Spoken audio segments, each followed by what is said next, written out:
seorang ulama besar.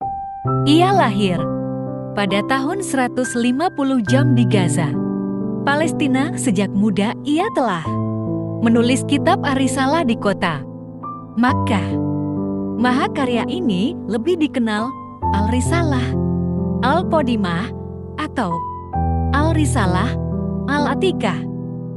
Semasa di huknya Imam Syafi'i haus akan ilmu, ia belajar ke berbagai tempat dengan materi pembelajaran yang berbeda, mulai dari hadiyat, tafsir, hingga fikih.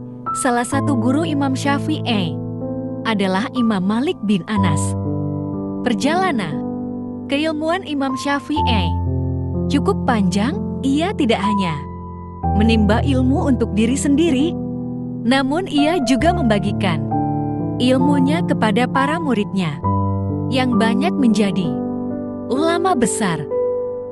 Beberapa murid Imam Syafi'i yang terkenal adalah Imam Ahmad bin Hanbal dengan karya kitab Risalatul Rasul, Imam Ahmad Fida Ati Rasul, Imam Al-Buhan dengan karya kitab Abarul Ahad dan karya Kitan Ail-1, Tiahambil Kitab Wa Sunnah, serta Imam Ibnu Qutaibah dengan karya kitab Takul Muskil Al-Qur'an dan karya kitab Takilu Mutaliful Hadis.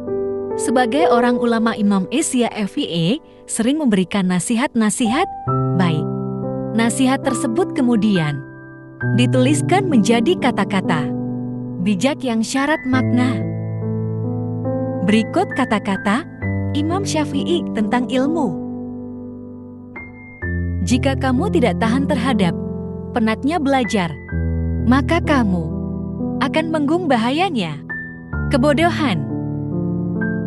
Ilmu itu seperti air, jika ia tidak bergerak, maka ia akan menjadi keruh, lalu membusuk.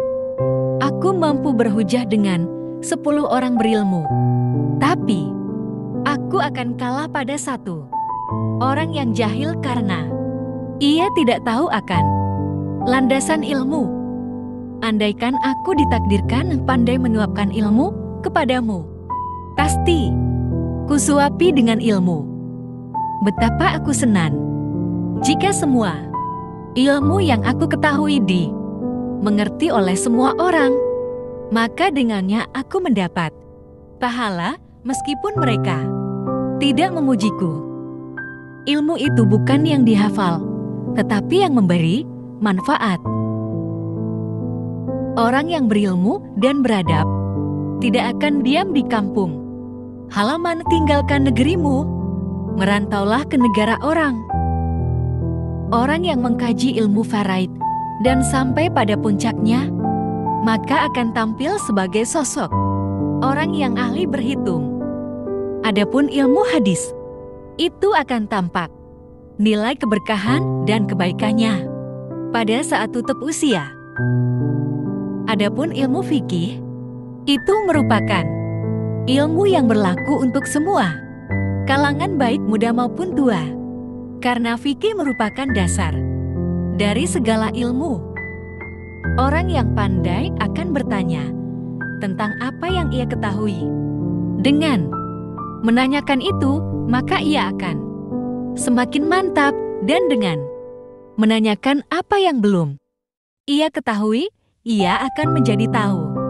Sementara orang bodoh itu melupakan kemarahannya karena sulitnya ia belajar, dan ia tidak mempunyai pelajaran. Siapa yang menghendaki kehidupan dunia, maka harus disertai dengan ilmu, dan siapa yang menghendaki kehidupan akhirat juga harus dengan ilmu. Besarnya rasa takut itu sesuai dengan kapasitas ilmunya.